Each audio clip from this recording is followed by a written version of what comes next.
As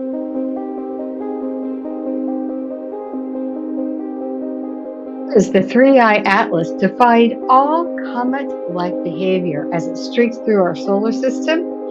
Is it a cleverly disguised alien craft? And if so, is it for good or bad? Let's take a look-see.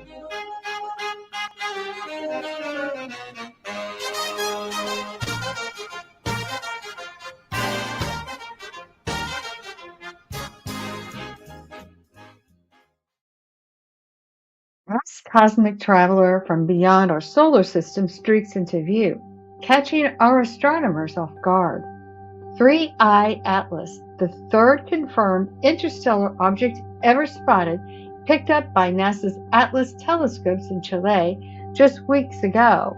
This isn't your average comet. It's rewriting the rule book as it swings through our neighborhood near Mars. First, this comet's look is changing fast. It started with a reddish tint, likely from organic compounds zapped by cosmic rays. But as it races closer to the Sun, now past Mars' orbit, it's glowing a vivid green. Why? The Sun's heat is boiling off icy layers, releasing gases, but this shift happened in mere weeks, offering a rare peek into alien chemistry? But here's where it gets even wilder. Telescopes are spotting 3 to 5 smaller objects trailing around the Three-Eye Atlas, moving like they're caught in a loose orbit around it. These chunks, honestly, could be ice chunks or dust blasted off its surface and held briefly by a weak gravity. However, it is odd and it doesn't seem to go away. It's a bit like it's shedding its skin or creating a mini swarm of cruisers. It is odd and unexplainable. It's not weird enough that there's this mini swarm over this object that's cruising over 200,000 kilometers per hour. Over Mars, something else is stealing the show. NASA and ESA orbiters have caught 3 bright orbs hovering above the planet, locked in a perfect triangular formation. Now, what is all this going on? It is unusual because there is intentionality behind it.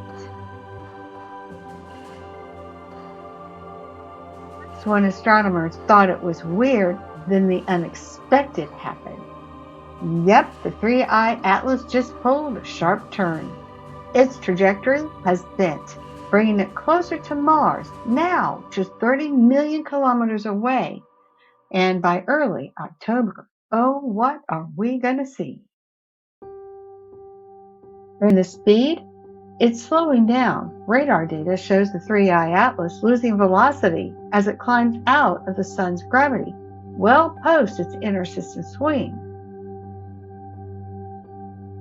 Comet Three-Eye Atlas is no ordinary space rock. It's a cosmic mystery that's got us questioning everything. With its eerie green glow, a posse of 3 to 5 objects trailing in its formation, and a precise triangular trio hovering over Mars, a sudden course correction pulling it closer to the red planet, and an unexpected slowdown. This thing feels like it's moving with purpose.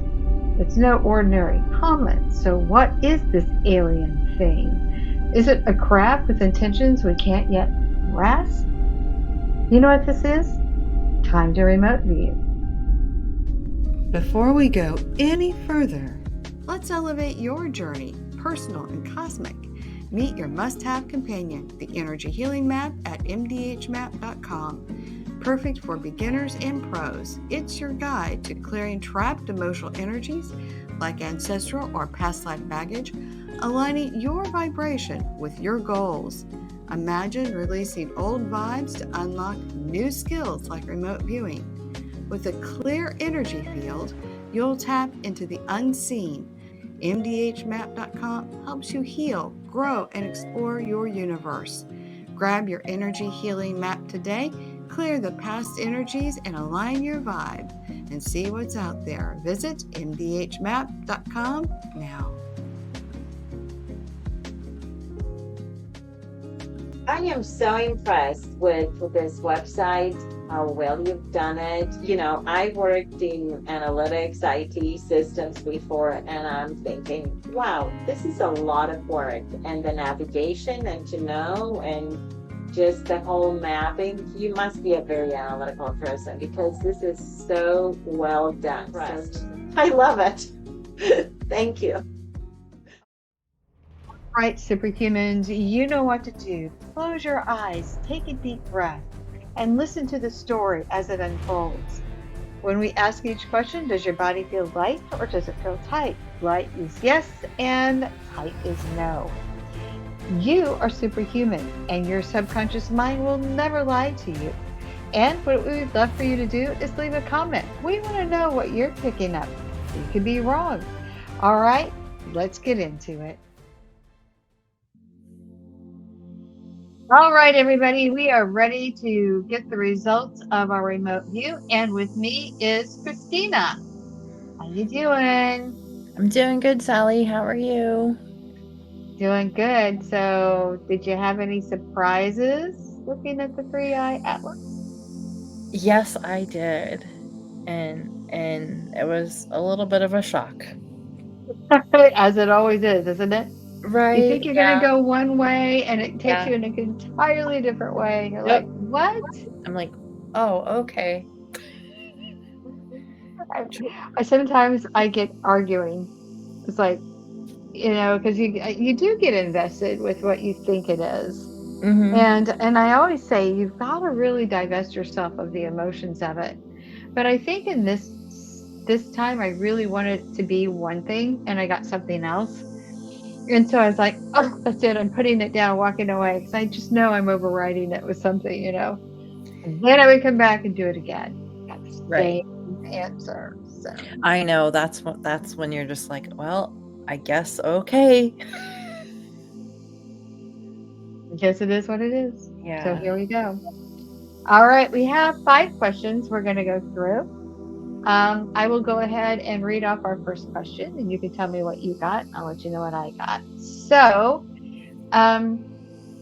when I did this, the questions are so important how it's worded. So it was kind of hard for me. It's like, I'm calling it, is the 3i Atlas intentionally created?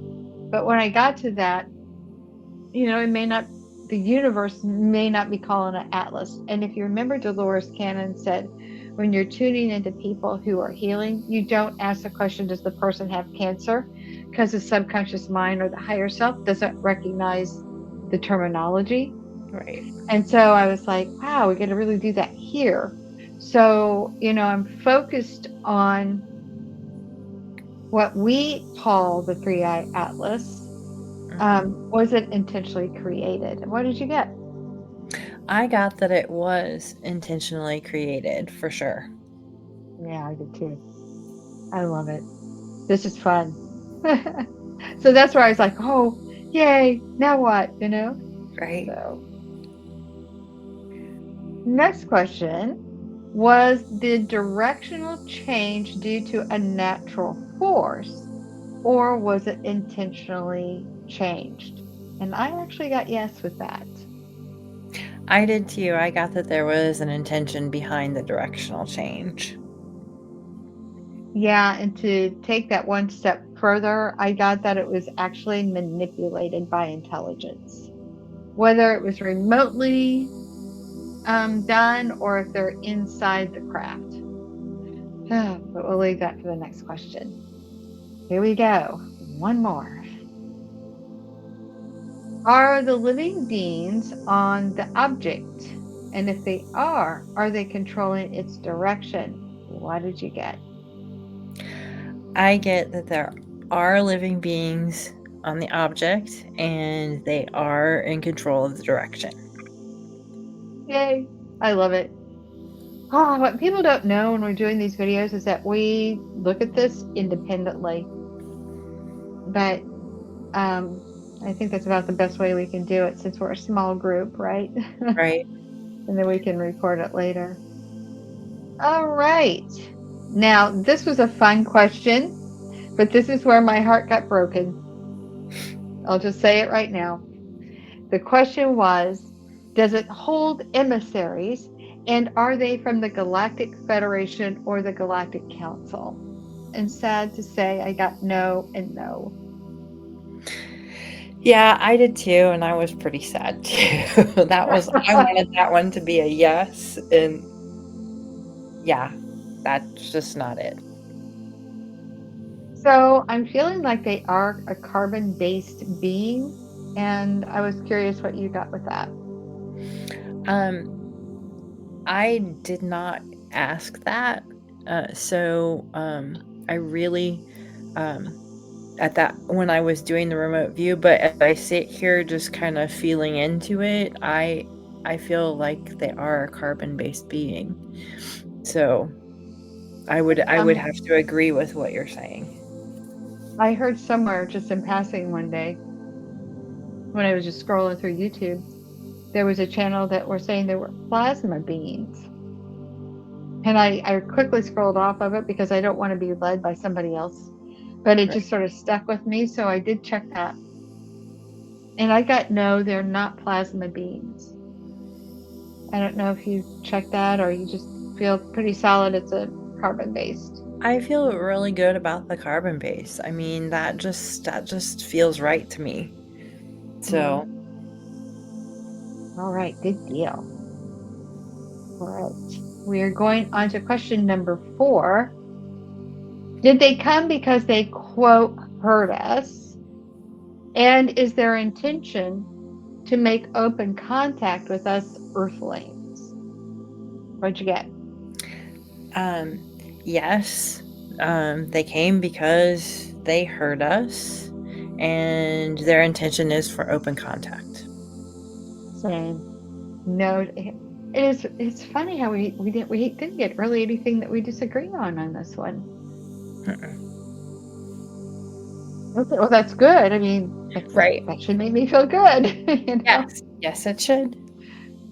All right. The last question, which is pretty important, because one of the things that is one of the big rumor mills out there is that they're hostile and they're coming to attack us. And I'm like, how can you even know if there's anything alive on there, let alone to know its intentions? How can we know this? And so the question we asked was, are they in service to self or to others? And I got they are in service to others and they're not hostile at all. Yeah, that's what I got too. They're definitely in service to others. So I look forward to the meeting. I hope I'm invited. Right? What are they going to do? Is it going to be like one of the sci-fi movies? Where was it? Oh, what is the one? Was it the 4th of July? What is that one called? Oh, I can't think of the name of the movie. Independence Day. Independence Day. Where you got the great big crafts coming in and sitting over like we're here. That would be kind of cool. You know what? Here's one of the things I didn't ask you, but maybe it can be fun for us to both tune in right now. But I just remembered this. This is one of the things that we talked about in the video is there are 3 orbs positioned in a triangular, like intentional triangle over Mars. Is it connected? As you tune in, what do you think you might get? Or is that putting you on the spot? I get that it's connected. There it is. They're saying yes, that's what the beam is for. It does. It is connected. All right, so are the orbs connected? And what was that other object that went through that was odd? Omuru? Yeah. Omuru? How do you pronounce that? Oumuamua? Omuru. Yeah, it was in 2017. And was that an alien craft? You know, I'm getting it wasn't. Was it an alien probe? Was it alien? Was it intentionally created. See, I'm getting no on that. I got no the last time. Yeah, I I'm don't getting know. no as well on that. Okay. So they're connected. Are those? Is it going to Mars, or wow, what the three orbs over Mars is and how it's connected? But it's not coming in for me. Yeah, I don't get. I get it's related, but that's it.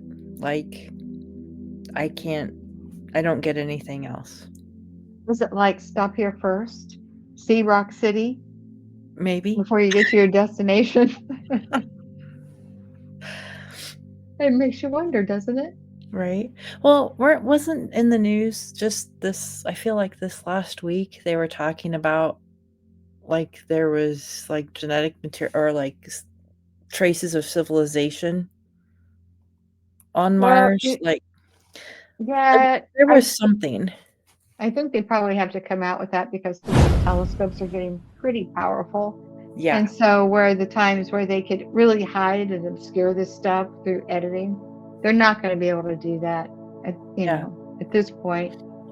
And you do have to go through a period of soft disclosure. You end up with people being stupid and acting out and, doing wild things. So I understand the need for soft disclosure and sort of build the population up. Right. But if you remember, I think it was Bill Clinton who talked about that they had found life on Mars, and that was the bacteria. Remember way back. Yeah. And so I think when they're talking about life on Mars now, they are actually saying, was there a civilization here?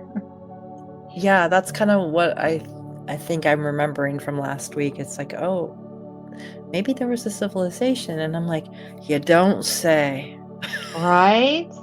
Yeah, and you got to even just look at Mars to see there was a catastrophic event that pelted it with debris, and there's this scorched scarring that goes halfway across or most of the way across the planet on one side, and it just happens. It's probably when whatever was there in the asteroid belt got obliterated.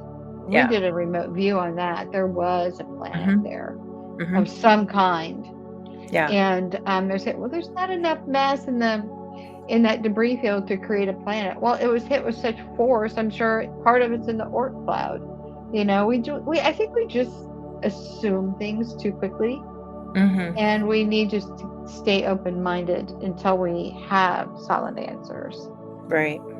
Just my 2 cents. So, what's your takeaway? What's your in vibe with this 3i Atlas? While I'm disappointed that there aren't emissaries from the Galactic Federation or the Galactic Council there, I'm super stoked that there are some off-worlders who are in service to others.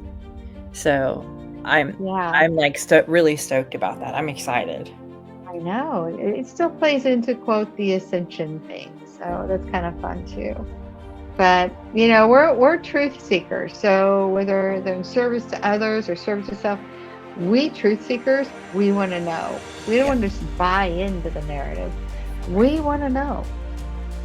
Yeah. So I guess we'll leave it there. And we are going to talk about what we're going to bring up next.